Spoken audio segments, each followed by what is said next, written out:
So today we're very fortunate to have three guest speakers.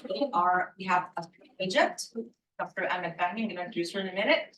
And we have Alex from Women's Advocates in the US, and from Canada we have Wendy Goldsmith representing the London Abused Women's Center in Canada, in Ontario, Canada. Okay, so I'll just start with introducing Dr. Ahmed first. Dr. Ahmed Fahmy is an expert in the field of gender-based violence. She worked for many years at the Department of Reproductive Health Research at the World Health Organization in Geneva, coordinating different research projects in the MENA region in Africa.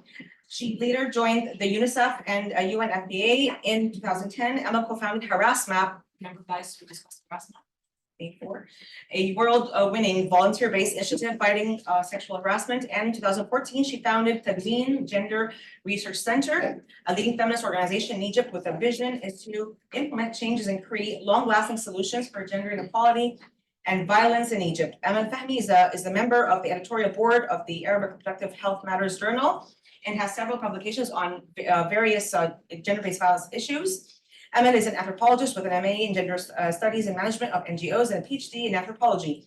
Emma's professional aspiration is motivated by a desire to promote women's status, which is reflected throughout her work, aiming to transform norms that perpetuate gender inequalities. Thank you very much. We're wonderful. Thank you very much for being with us. Thank you so much.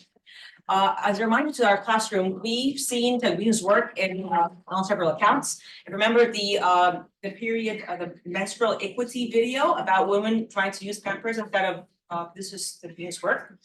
The acid throwing incidents was also Tadwein's work. In theme 4, the study about what happens when women try to involve the police force when they try to report harassment issues, also Tadwein's work. So a lot of the studies that we use in our syllabus, thank you very much, is Tadwein's work as well. Okay, thank you very much for coming, Ahmed.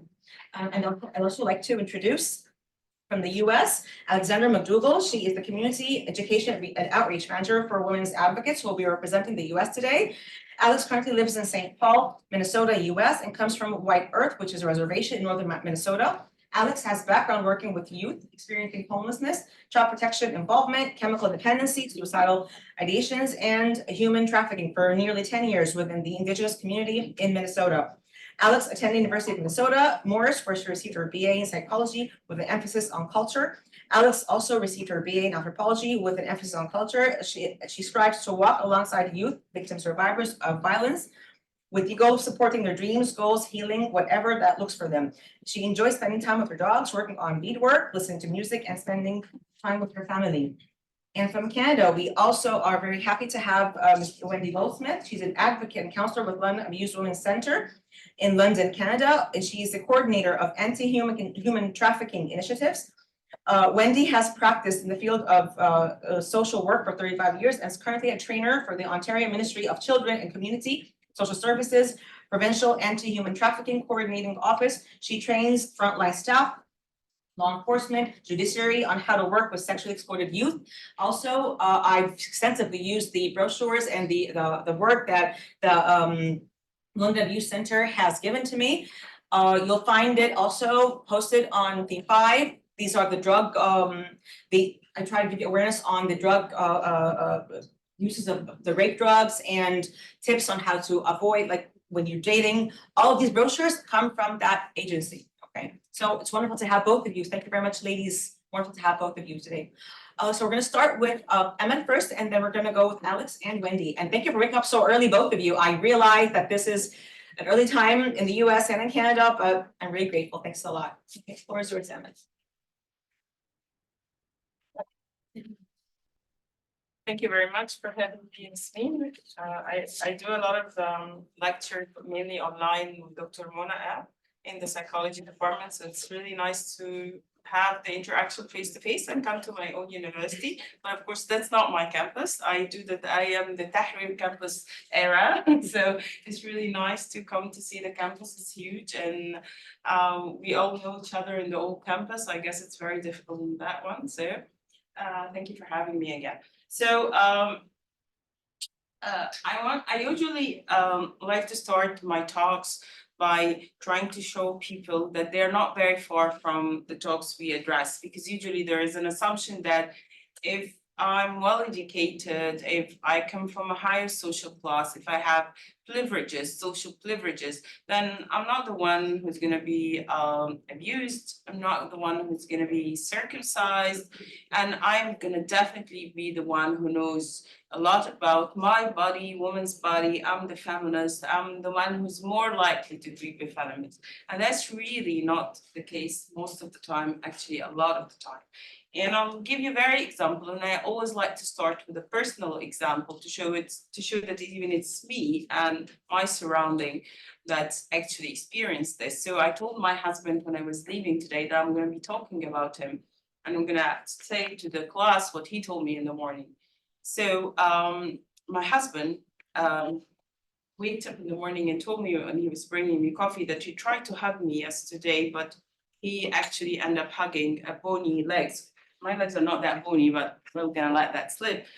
But and he forgets that I always switch so the air condition will be facing my head because I'm going through menopause. And it's so hot, and I really suffer hot flashes all the night and throughout the night. And he always kind of either ignore it or he doesn't understand it very well, and he just always brush it away. So he knows that every day I do really flip because I want the air condition. And this is my husband, who's very well educated, who's as white as they come. He's an Aussie, so he's not even an Egyptian, and he still really don't know anything about menopause. The amount of brochures, the amount of textbooks, the amount of articles the amount of talks I had with him about menopause and how they do change our body, how they make women, how they makes them irritating because of the hormones, really kind of don't resume with him. It's just something, it's too much to handle, maybe. It's not that important. Whatever. So the reason I'm giving this example is not to critique Philippe, but rather to just show to you that even me, myself, when I'm coming here to give this talk, I'm also are very much encounter with a partner who's very compassionate, very amazing, but very ignorant still about women's body. So it's not something that you would think it's very far away from you, your partners and your surrounding. It's actually something that I'm sure every one of you would experience on a daily basis. So we're here to talk more about why men need to know more about women's body, but I specifically picked the case of FGM, or female genital mutilation, which I learned from Yasmin that you actually kind of study it before this class, and know a little bit about it, to just show how it's very much linked and how it's affecting perpetuating the practice in Egypt and prolonging it and really putting heritage to kind of and blockage to ending the practice. So, and also one of the reasons I chose FGM is the very limited local literature on how men perceive women's body and where are their information. And that gives us to another subject one time about the lack of knowledge and knowledge production in a country it's huge as Egypt, with very limited kind of research. And that's why Tadwein was really founded to try to produce knowledge and that is actually don't exist, even from academia like the AUC, very little is coming. So, so if I can get this thing. So, thank you. So, why we don't talk about women's body and why we know very little about women's body and why we have misconceptions around women's body is not because anything else, but because we are in a patriarchal society. And it's not patriarchal means that when we go to the US and Canada, we will find them less patriarchy, and the patriarchy is in Egypt. That's also a big myth. Patriarchy is all over the world, and the world is built and revolves around men. And therefore, if you looked at statistic would tell you that women outnumber men, and women live longer than men and women visit hospital, spend more money, undergo more surgery, yet more of the information about women's body are missing. And this is mean globally. But the vast majority of the medical research are done on men's body. They study men's body more than women's body. There is less scientists working in the fields, in all the fields all over the world, and they are minority. And then there is all misconception that's very much used and still used. You're not feeling well. Are you PMSing? That's the first question you get asked. Are you PMSing? Because you cannot feel. Your mental health is something that people don't count a lot for. Or women are hysterical. They're very emotional. They cannot be trusted. They're bad drivers because they're going to be frustrated and get really easily ticked. All these, you're very sensitive, calm down, you're very sensitive. These are rhetorics and words and construct of a discourse that we use on a daily basis to women. And it's not only in Egypt. So again, it's not only in Egypt, and it's not lower class and not poor people. It's you, everybody is words. Think about it, every woman in the classroom, how many times they have heard that word. You're very sensitive, you're very emotional, you probably PMSing. So because of that, two things always happen. Either actually your mental health is being not seen as a problem, or your mental health are less likely to be treated. So if you have a mental health issues that is just brushed away, and there is very, in Egypt, there is very kind of what they call a routine practice among medical school, young the fresh graduate of the medical school, and they spend the residency year اللي هي امتياز, it's called here in Egypt. They are taught a trick, and this trick is called alcohol. Whenever a woman come in a state of disturbance to the hospital, and her parents bringing her, and they try to calm her, and she's in an agitated state because she either has an anxiety attack, or she's bipolar, she can have any normal mental problem, then they put up to her nostrils alcohol. And the alcohol just like have an effect, calm her down. And every medical student knows this trick in Egypt. It's almost like a routine practice to women coming with an episodes of mental disorder. They would never refer her to a specialist. They would never advise her family to take her for further investigation. That is the instant reaction. And you can always ask medical students, then they will tell you that. So the thing is also how the unfamiliarity with your body, with woman's body, can very much tie to gender-based violence. We're going to later talk about FGM, but there is other form. For instance, if women would have a huge cyst or on their reproductive organs, they will not be, and their husband and traveling, they are not going to be able to operate. They need the consent of their husband to operate on any part of your reproductive system. And as if you don't own these reproductive, it's just like being owned by someone else. This is not written in the law book, in the legislation, Egyptian legislation, but it's a common medical practice in the hospitals, in the Egyptian hospitals. They would never admit you to any operation that is related to the vagina without the consent of the husband. And we had many cases that women were really at risk because of that. One of the things that also is very interesting is how your understanding of and the knowledge about your body would also highlight issues of intersectionality in gender. So we talk about women, but we also have to understand women are not all women in one pot. So there are women with color, there are women with disabilities, there are LGBTQI women, so groups.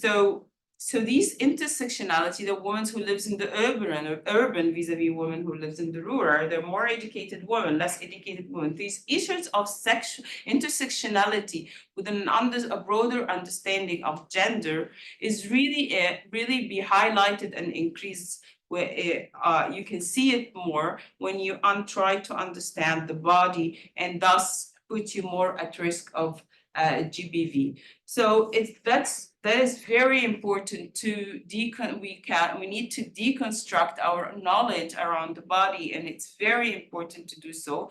But it's also very important for men specifically with very little knowledge about women's body. So most of men do not understand much about menstruation cycle. They don't understand a lot about menopause at later and in between.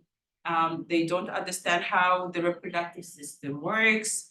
Concepts of fertility is very misconceptual in Egypt and all over the world. So, so this is more something that it's need to be discussed. It's need to be really challenged, and educational channels have to do, because definitely porn, TikTok, and these are not very really valid sources for the education around women's body.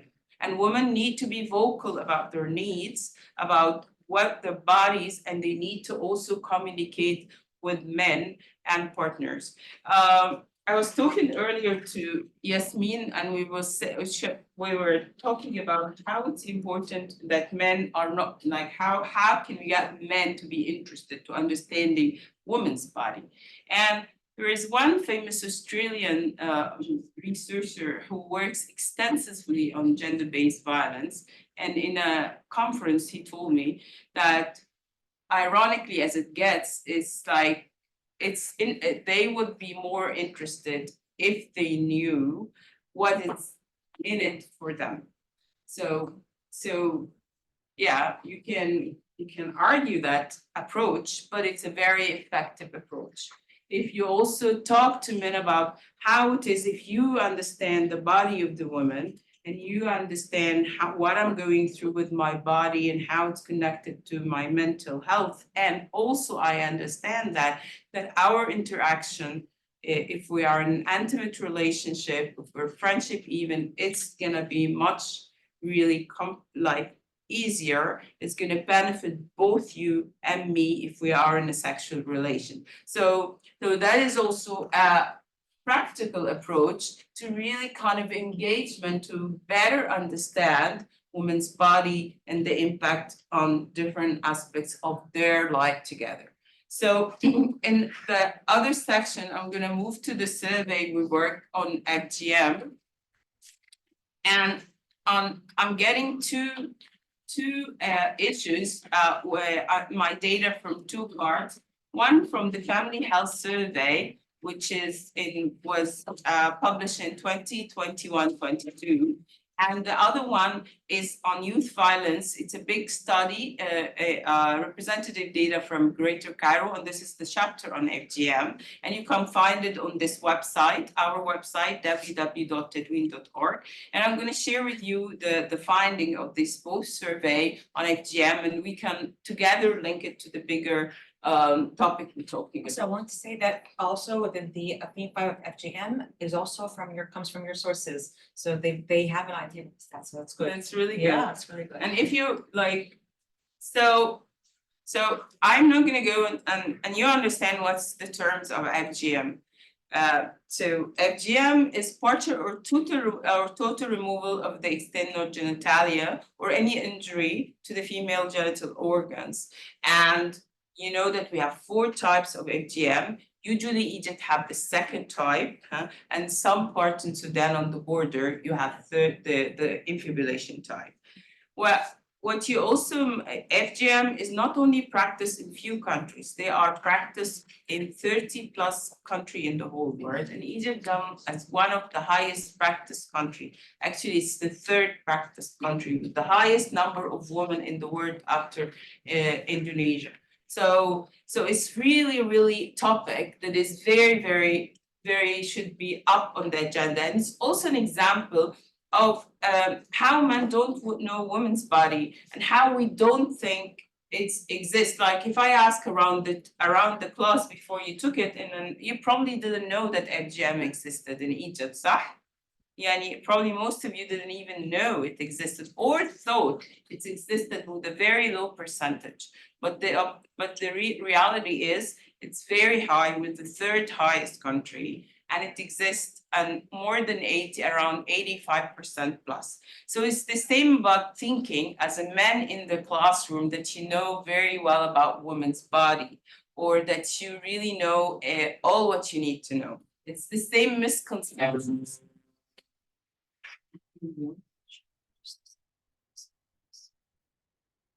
Yeah. So I told you it's the overall it's 86% between the ages of 15 and 49, and it's medicalized. So it means medicalized, it means 74% of the cases of FGM are performed by a medical doctor or a nurse. So it doesn't mean that 74% of nurses and doctors perform it. It just means it's around 10% actually of the doctors and the nurses perform it. But it means most of the cases are medicalized. Although FGM have been criminalized since 2008, so it's so many years, like it's not like something the government have just discovered, yet it's very much it's really still increasing till date. So this is the study we have worked on, and I'm going to show you some of the findings of the study. So the study was around 3,200 men and women. These are the distribution. This is called representative sample, mean like it represents all Greater Cairo, and in Greater Cairo we have Giza, Cairo, and Al Ubayyah, 3 governorates. So these are samples that we can easily say that happened in Cairo. No, it's not a small sample, it's a representative sample. So if we go, we can see what's happening there. So I just wanted to show you the ratio of men to women. So we talked about to men, around 2,000 men, and a little bit more women, 2,048.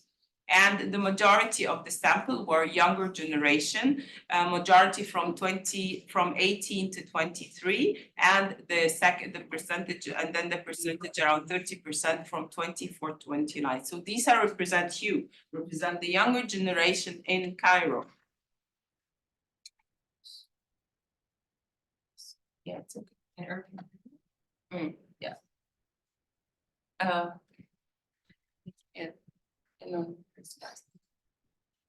Yeah, there it is.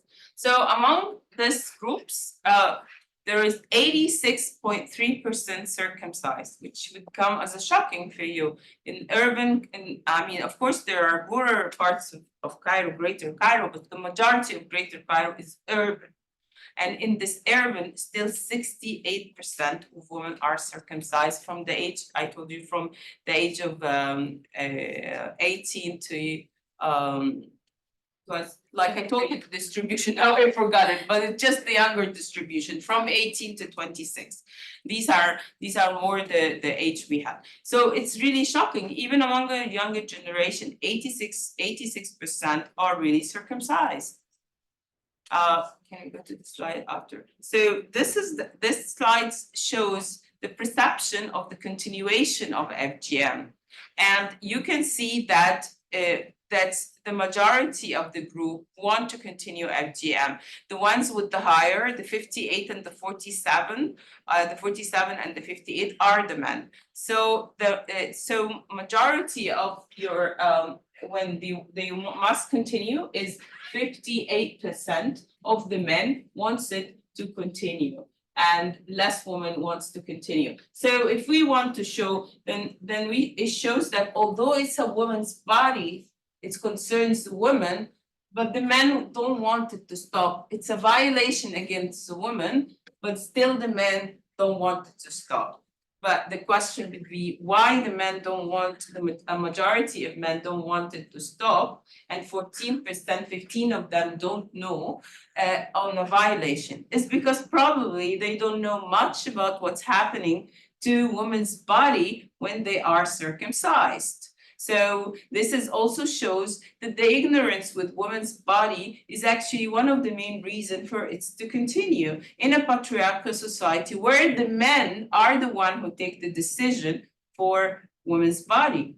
So in this, we asked them if they're gonna circumcise their daughters. Okay, so let's say they have their wife circumcised. Now we asked them, are you gonna circumcise your daughter? And again, the majority of them, like 47.1, said they're gonna they will circumcise their daughters. This one is the big part, and a big part of it also, this one said that they will actually do undecided. So if we put this and this, you still would have the majority of your sample, which is again a representative sample of the younger generation in Egypt, says that they will circumcise the daughter. And this is for men and women, but the majority of this sample that said they were circumcised were men.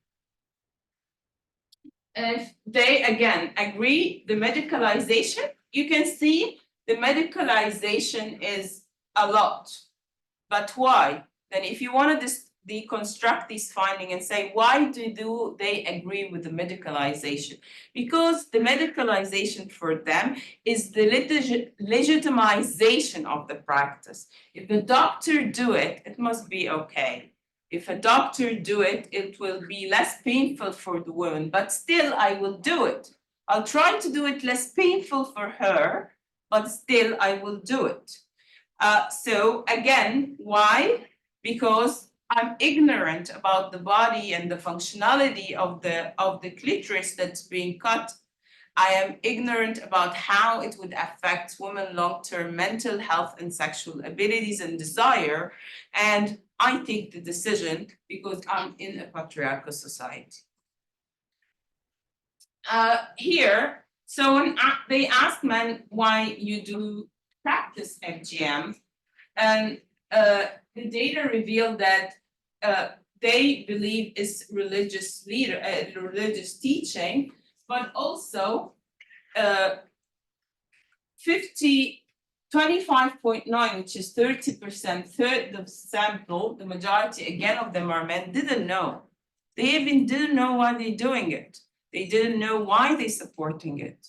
So they actually taking a decision, and it's not an informed decision, and there is no even any attempt to understand the decision. So what is easier when we want to take a decision that was an uninformed decision is we pin it on the one thing that people would argue less around, which is religion.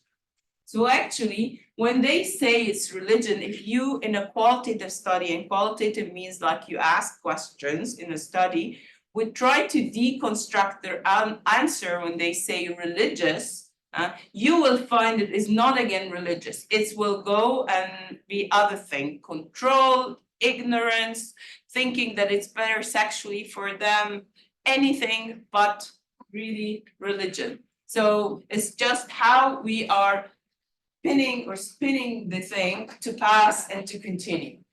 And then when we ask them, do you understand the effect of FGM on sexual pleasure for women? The majority of them said, do you, I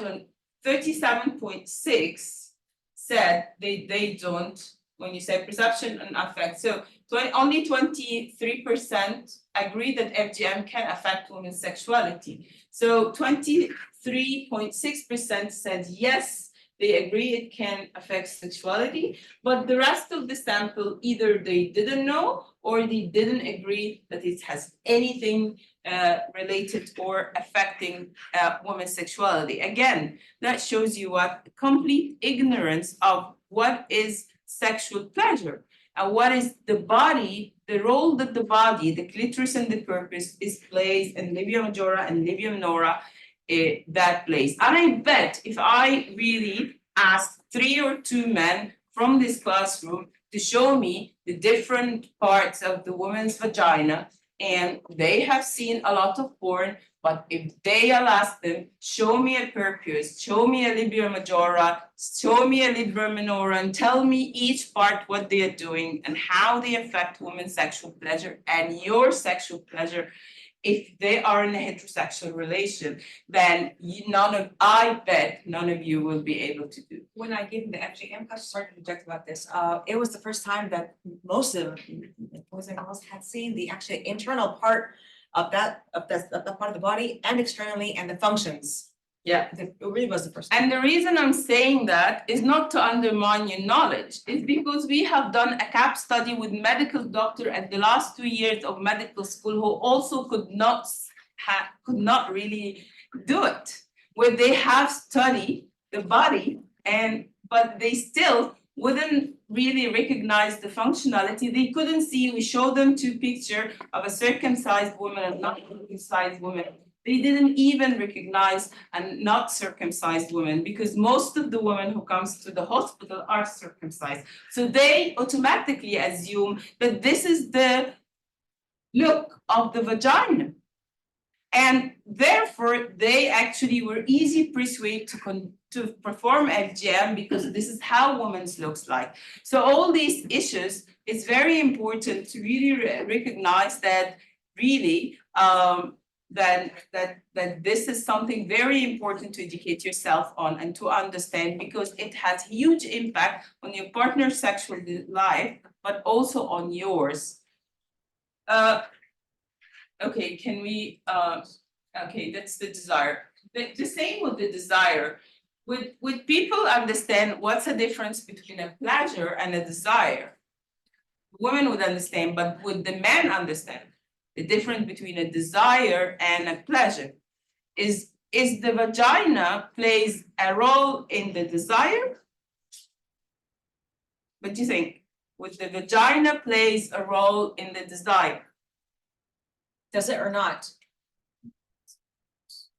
Or the pleasure? Pleasure is, Where the desire starts? I think it's psychological.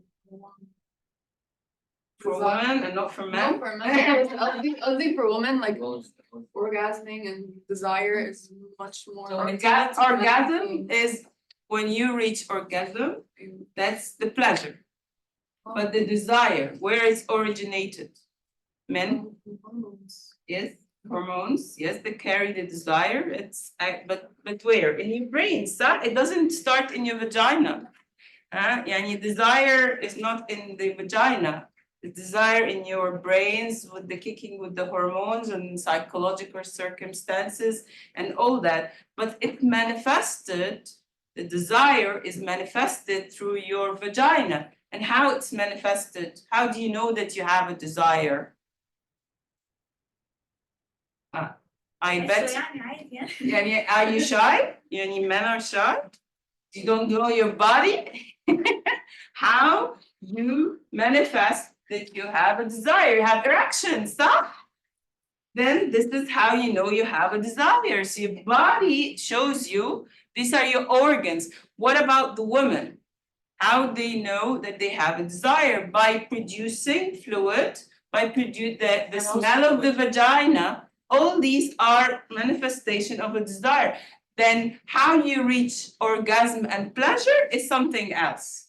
You reach orgasm and pleasure by using your organs to reach orgasm. So when men reach orgasm, they ejaculate, and also women ejaculates. But if women are circumcised and the tip of their purpose and the labia majora and labia minora are cut, it's more difficult for them to orgasm.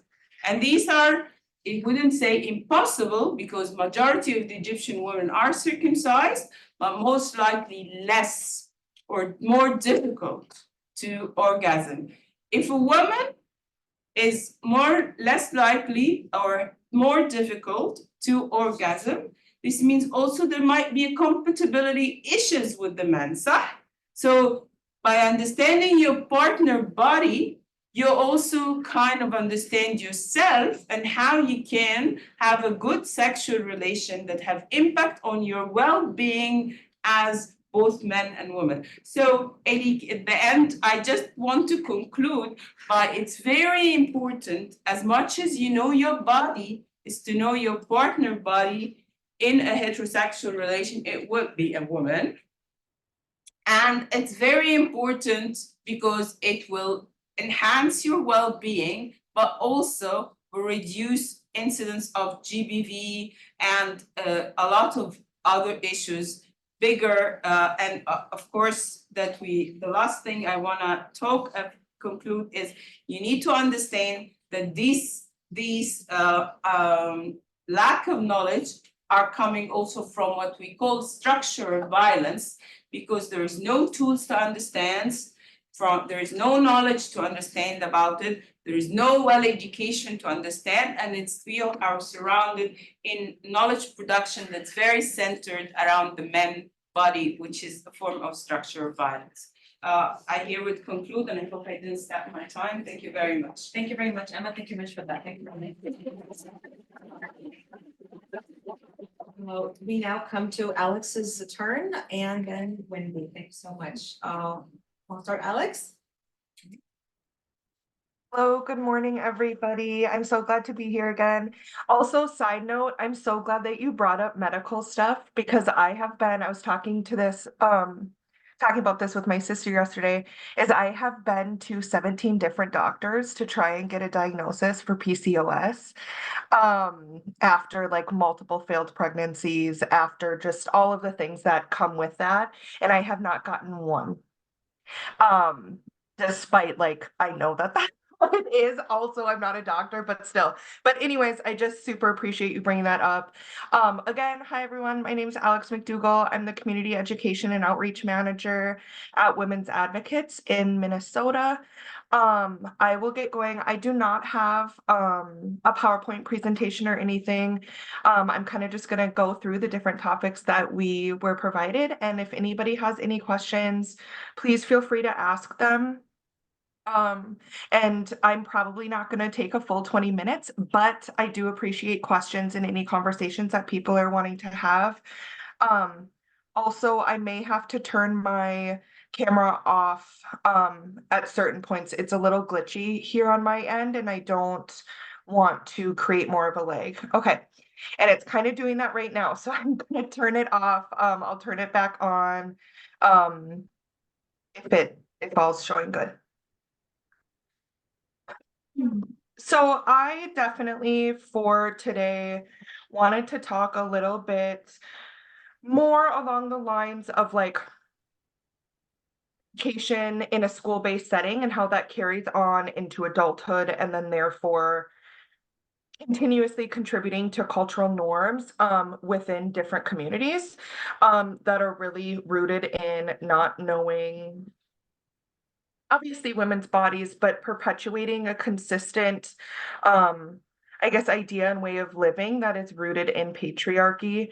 And so I will just get going. So I am currently actually co-authoring a 40-hour sexual assault curriculum, and I'm not sure what it's like for others where you are all from, but in order to be considered and have client privilege, meaning like none of the information can be shared in court or whatever, folks have to undergo a 40-hour sexual assault training that basically walks them through all of the things. And so throughout all of the research, I've just come across a lot of research that kind of really shows the transparency in that there's not a lot of effort being put into our education system across the United States. I will say that Minnesota, where I'm from, is pretty forward moving as far as our policies and practices and procedures. However, even states that are right next to us are very, very, very far back as far as progress. They're probably where we were 20, 30 years ago in Minnesota. And so it really does vary state by state. Minnesota is also a refuge state for other states where folks had put in very, what is the word I'm trying to say? Restrictive policies and practices, even within the medical care system, that certain people cannot get medical care here based on their identities, typically being rooted in non heteronormative identities. So as when we're talking about men being educated about women's bodies in Egypt and North America and all over, as far as North America goes, there was a study done in 2019. So all of those folks that had participated in that study are probably now, if they went to college, just graduated. But they are members of society that are living probably independently and all of the things.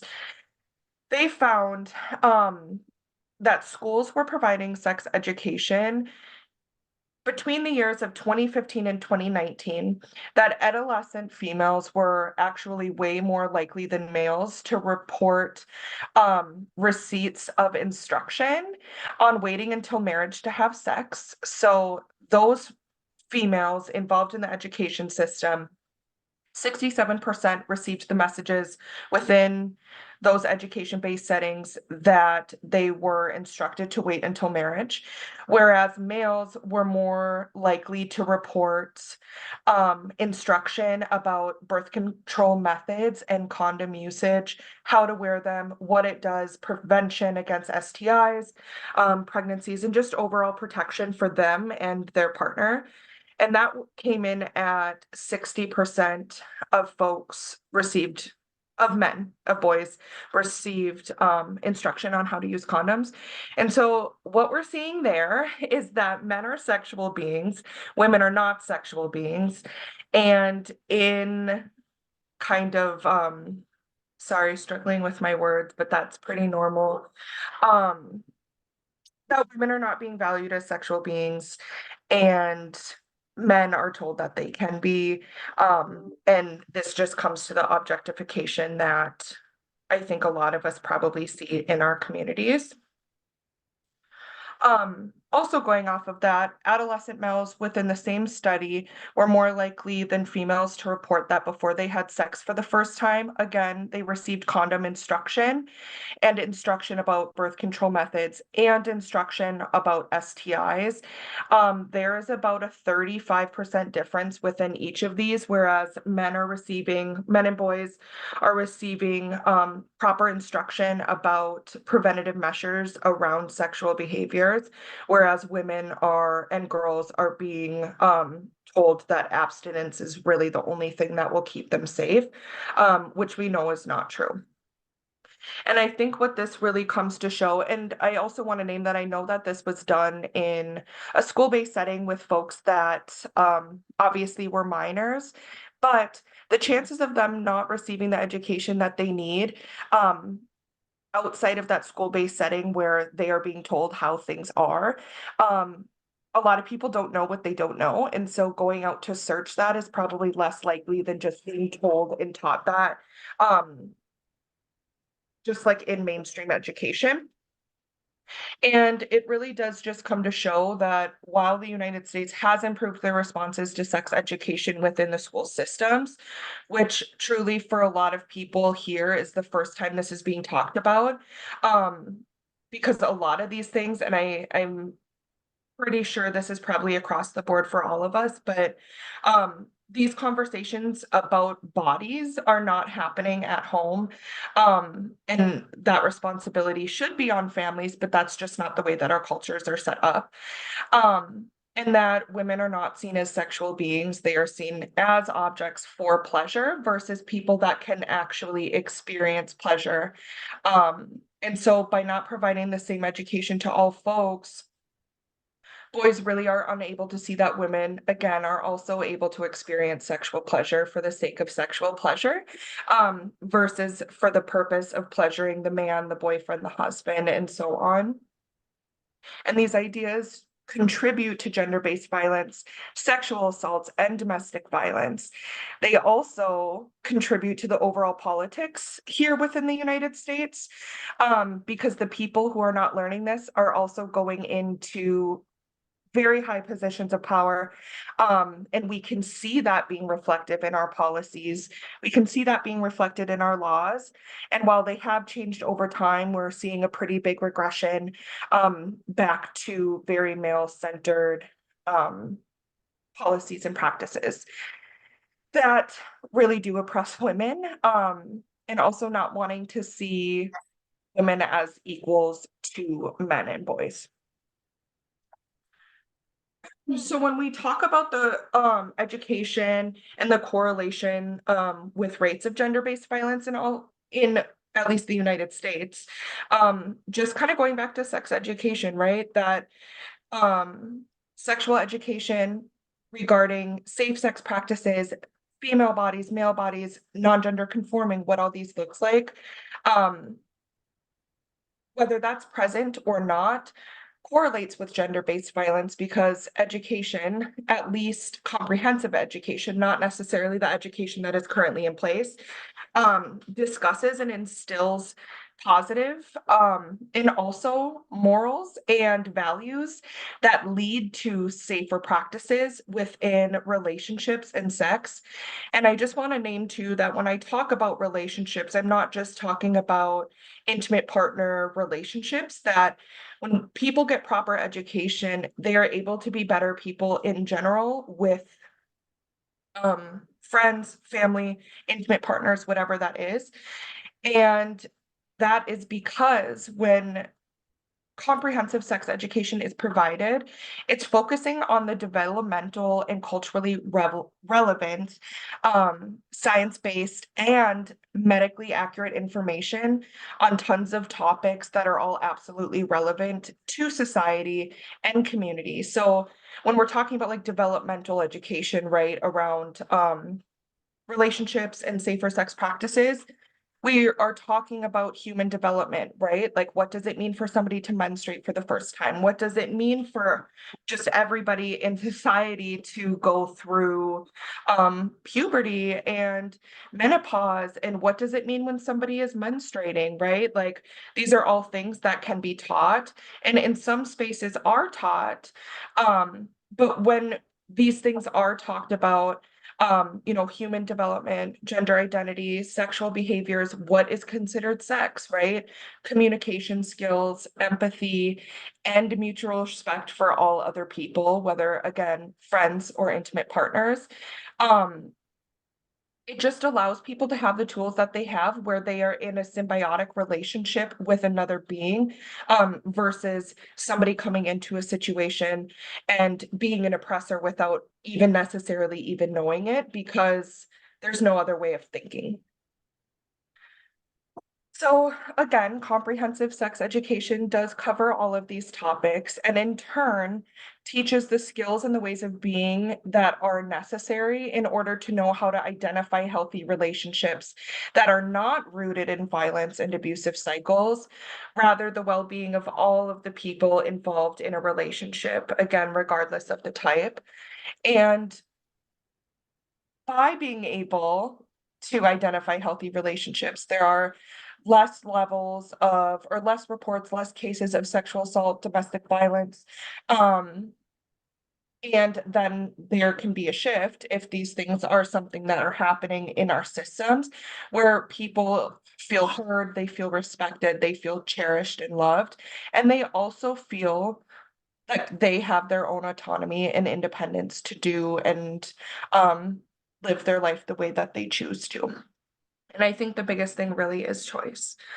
And so by not having comprehensive education systems to teach men about women's bodies, we are continuing, our societies, our lawmakers, all of those folks are continuing to allow the perpetuation of gender-based violence, because what happens is we, not necessarily me, but we as a society continue then to feed and nurture the narrative that dynamics, specifically between men and women, are comfortable and appropriate. And in turn, we continue to create a culture of compliance where men are the oppressors and women and non-binary people should continue to be oppressed, again, by the education system, by legal and social powers, and then ultimately by law. Thank you so much. Oh, sorry, go ahead. Oh, no, I was just thanking you for what you're saying. It was really, really important. Thank you so much, Alex. For sure, for sure. And sorry, I know there's no note, so if I'm talking too fast or anything, let me know. Sometimes I talk a little fast and I don't realize it. But again, mainstream knowledge sharing in a way that is comprehensive really can make the difference in the lives of people in our communities. And that is just because, and I feel like it does sound so simple, but I truly believe that by knowing what is right and carrying on those practices and sharing it with those around us in order to shift culture is truly what needs to happen in order to I guess feel curious and try and identify right and wrong ways of being in communities where oftentimes the wrong ways of being and acting within a relationship is typically what is encouraged. And the last thing I just want to talk about are just cultural disparities and how those play a role in education. And again, this is the last thing I'm going to say, but our communities and most communities on this planet thrive on oppression, and some communities we see are rooted in cultural norms that are experiencing where these are maybe newer norms. So an example of that is you look at Native communities in the United States, and a lot of those communities prior to white settler colonization were matriarchal. Women kind of ran the show. And then we started to see that, okay, there's a presence of folks that are working really hard to take over those spaces. And so now, for example, due to these violent things, Native women have the highest rate of intimate partner homicide in the country, along with domestic violence rates and sexual assault. And so when we look at how these things play out, where the goal really is that, we can try and identify ways that we can change that. So again, some communities are rooted in norms where these are newer norms for our community, whereas other communities, this has been the norm that has been in place for hundreds and hundreds of years. And for these communities, this call for social and cultural change is a newer social change and call for that change. And regardless of if the norms are newer or norms that have been in place for a specific community for as far back as we can remember, it really is important for us to hold dear that this is not a women's issue. This is truly a men's issue. And men need to step up and work towards cultural and social change in order to have the true equity that we and most of the population, because women make up most of the population in the world, truly do want. And by educating the public, by educating men on women's bodies and teaching autonomy and independence, people really do have to make a clear choice between what is right and wrong. And that leaves people at a fork in the road where not only do decisions between right and wrong need to be made, but men need to take on the responsibility of acknowledging their privilege and stepping down from their role as an oppressor in order for us to have true equity and balance within our societies. So that's all that I have to say. That was it. Thank you all so much. Thank you very much, Alex, for that. Thank you very much for that, Alex. And now we have Wendy. Thank you so much. Hi, everyone. I first want to thank you, Yasmin, for gathering us all here on this important subject, and to Amel and Alex for all of everything that you've said. I will try to add to that to the best of my ability. I want to acknowledge what Amel said at the very beginning, that we are still in a very patriarchal world that is governed by patriarchal ideas. We still have a war against women in every country in the world, whether it's female genital mutilation, whether it's abortion rights, whether it is murdered and missing Indigenous women and girls in Canada, whether it is, the scourge of violence in the US. It is all over the world that women are still being assaulted, and we have to actually think very carefully about why that's happening and what are the powers that are fueling that. I would say that to this very day, women and girls are on the front lines of every war, whether they want to be or not, because they are the subject of abuse and violations and death at the hands of men who are fighting over land and other power and control issues. And so if you look at the power and control wheel that we usually use in the work that we do, you could just plot the world on there. You could see all of the violations. You could put patriarchy in the middle and you could see all of the violations. So I would like to just add to this conversation. I would like to talk a little bit about the impact of pornography.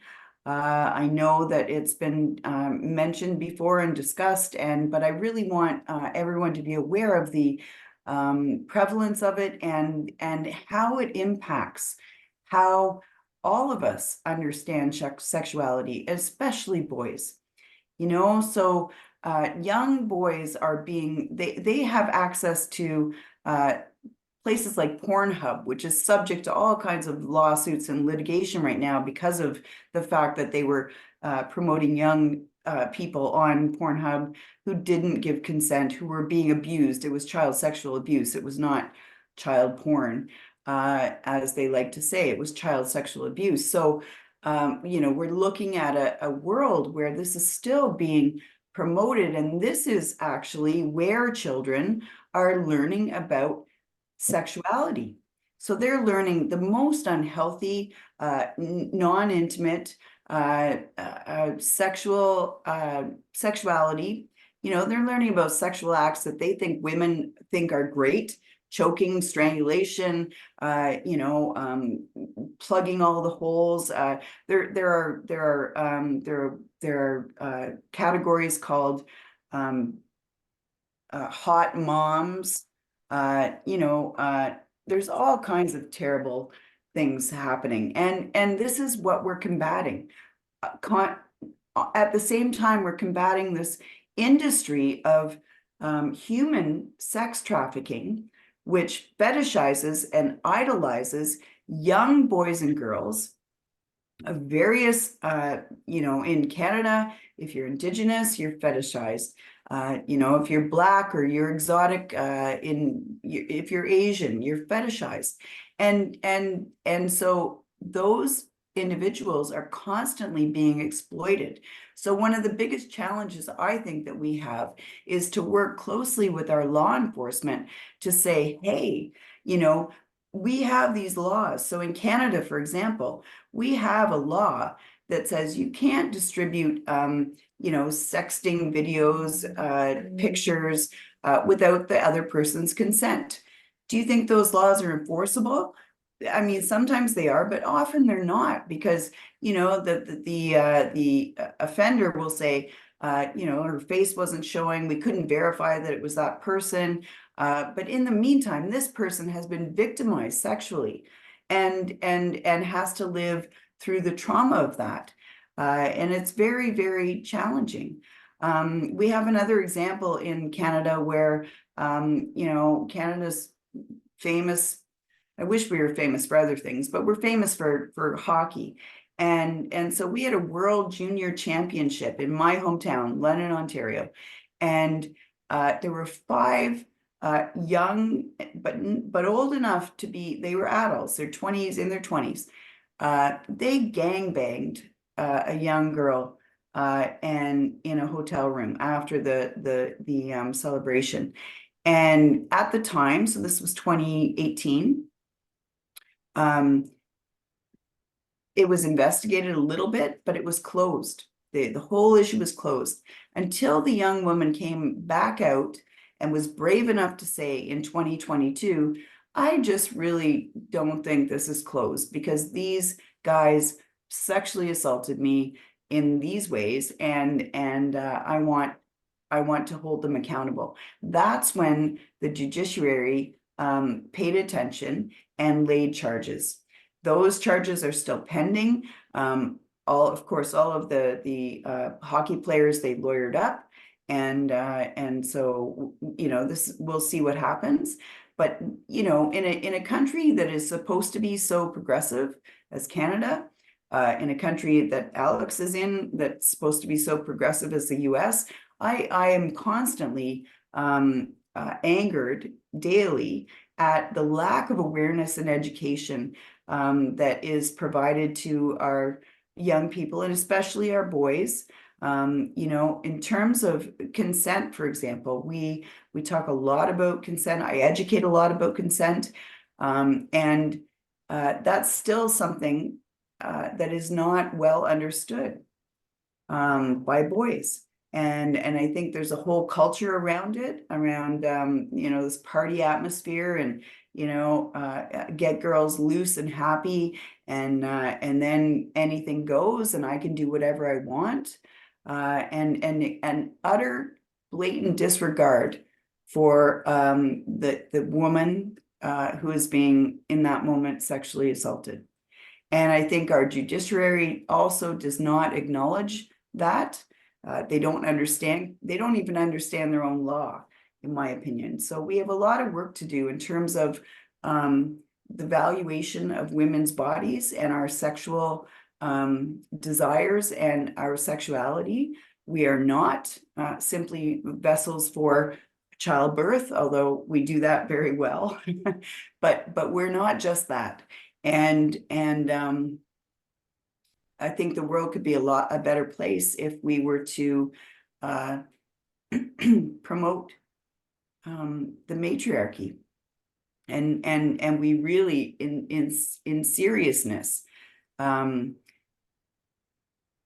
promoted women to positions where they were able to affect political change, and to break down the barriers of the patriarchy so that we can begin to have our rightful voice at all the tables.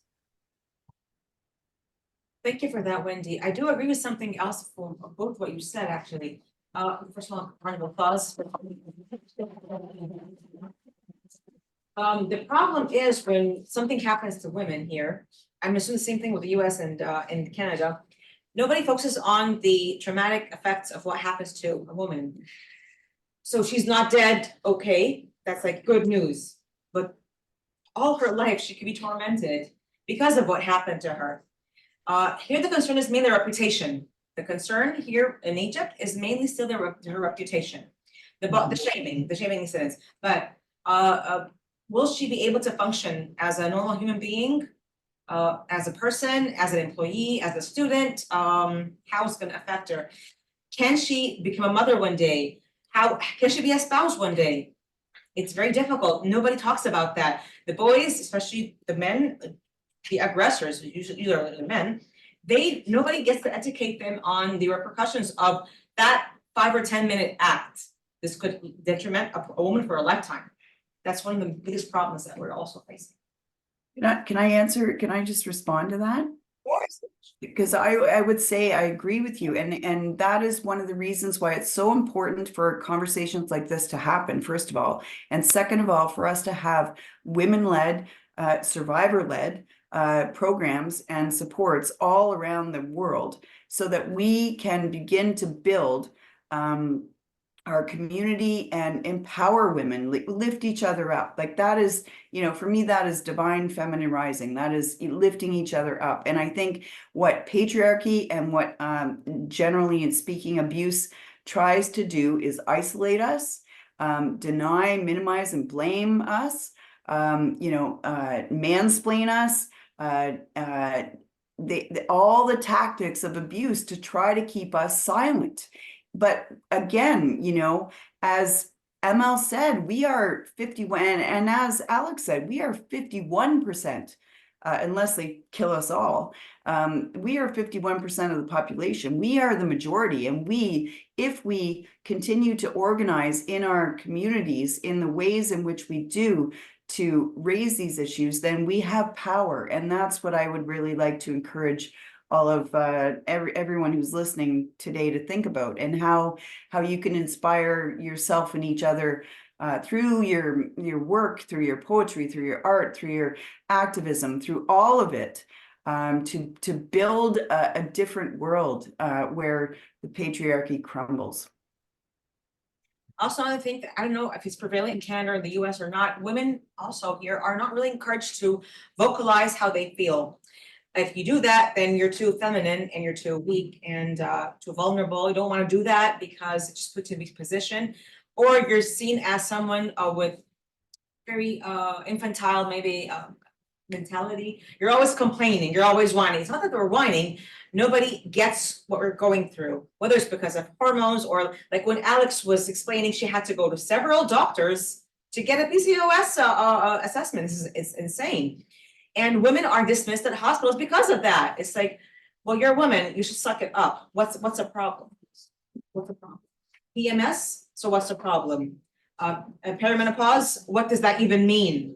Many doctors have no idea about these terms as well. This is another issue, to actually find a doctor who's able to understand and negotiate and sympathize, number one, and actually give you a medical's an expert's opinion on that topic without ridiculing you.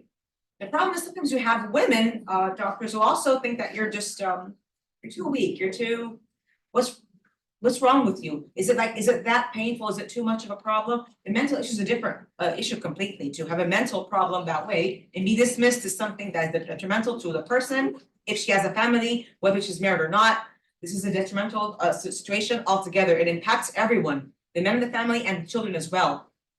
For employers, nobody really gets to ask women what they're going through different cycles of their life. And it does impact them.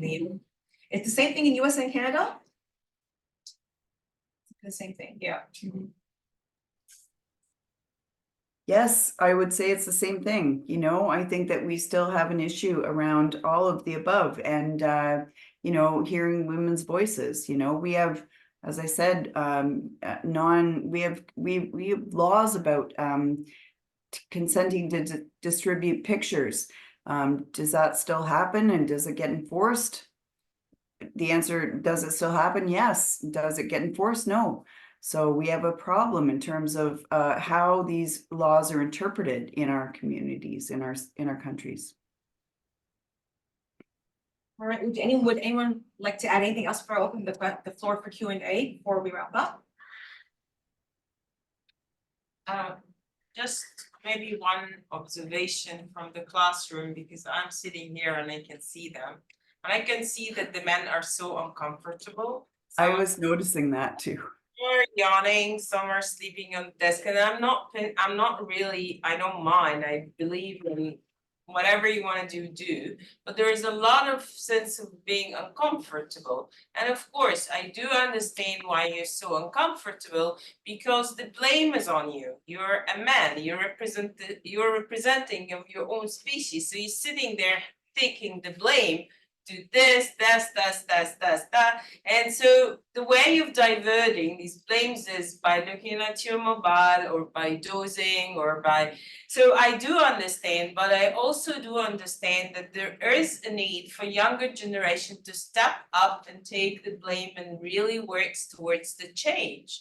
It's very important because yes, we are 51%, but you're 49%. And we're not going to achieve change if the 49% not work with the 51%.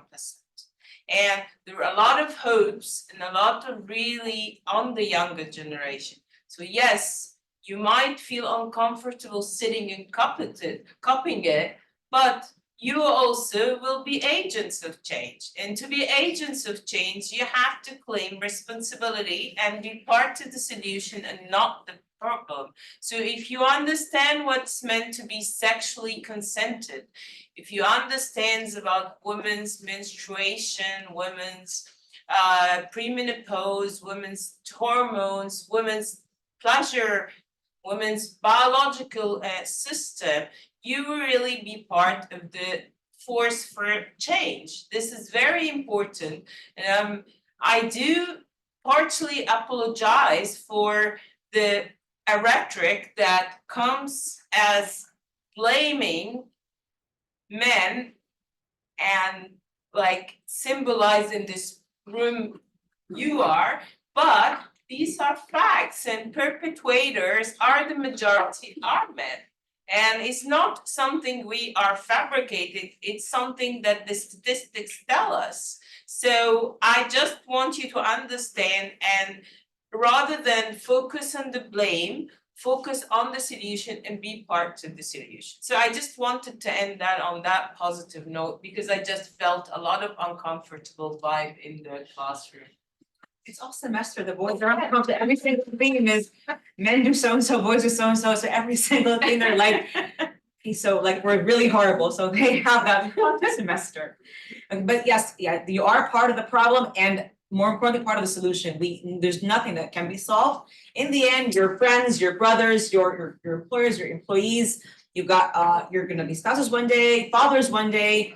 You will be part of the solution. You have to be part of the solution. So this changes. There's no way women can change it on our own. That's definitely a fact. Thank you for that. All right, Wendy and Alex, would you like to share anything before I wrap up? Any questions? Any of you all? First of all, any questions? All right. Okay. Would you guys like to wrap up? Wendy and Alex, anything you want to say or add? I guess if there's no questions, I would just like to say thank you for listening. I also acknowledge the little bit of tension in the room. I can feel it even through Zoom. So I know these are difficult conversations, but I welcome the opportunity for them. And I thank you all for listening. And you know, the struggle is real, and we need to, as women and as men, continue to support you know, women rising up and the empowerment of women, whatever that looks like in your world, in your community. You know, women are often at the bottom of the barrel when it comes to abuse and violence, and so we want to change that trajectory. So just thank you for this opportunity again, Yasmin. It's always a pleasure on this panel. And to all of you students, I wish you well in your studies, and I hope that if you have any further questions, you could reach out to any of us at any time, because we'd be happy to help. Thank you very much, Thanks. Alex. Thank you very much. I'll see you soon. Thanks a lot. Okay, thanks. Bye.